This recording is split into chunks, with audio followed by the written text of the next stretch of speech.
In this video, I'll be walking through the process of setting up Source NAT on a Sophos XG firewall. Before we start, let's take a quick look at a common scenario where Source NAT would be used. Consider an administrator needing to ensure that all LAN traffic destined for the WAN is masked. They can do this by setting up a Source NAT policy on the XG firewall to mask the traffic with a predefined IP address. Let's take a look at how to do this on the XG firewall now. Start off by logging into the XG Firewall Administration Portal. Next, we'll create an Alias Interface by navigating to Network and Interfaces.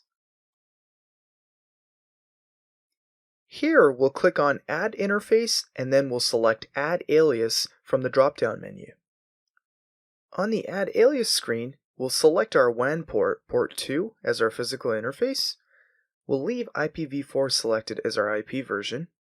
And then we'll specify an IP address, which will be the additional alias address for the WAN interface, as well as a corresponding net mask.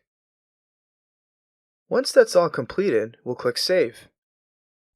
On the following screen, we'll see our newly created alias interface showing under our port 2 WAN interface as an IP address. Next, we'll move on to creating an IP host. To do this, navigate to Hosts and Services and IP host. From here, we'll click Add to add an additional IP host. Here, we'll specify an IP host name. We'll select IPv4 as our IP version. Type will be IP. We'll specify our IP address.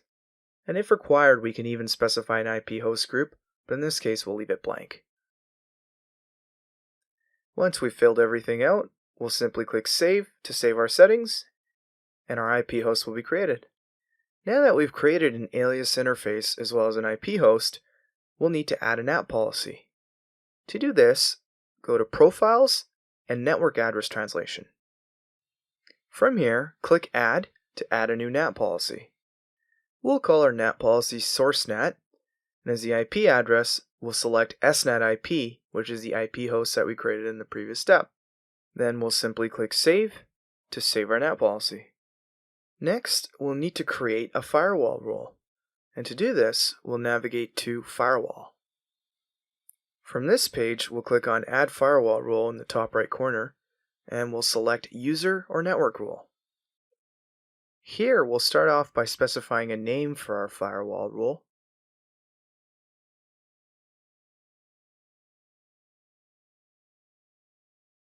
And then we'll specify the source zone, which is LAN, as well as the destination zone, which in this case is WAN.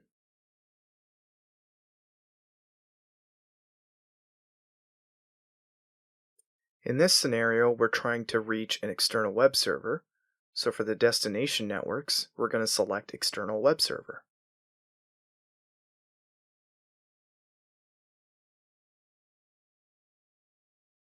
Moving on, under NAT and Routing and Use Outbound Address, we'll select Source NAT. This is the NAT policy that we created in an earlier step. Next, we'll click Save, and our firewall rule has now successfully been created. In this demonstration, we created an alias WAN interface, we specified it as an IP host, we created a corresponding NAT policy, and then we applied that NAT policy in a newly created firewall rule.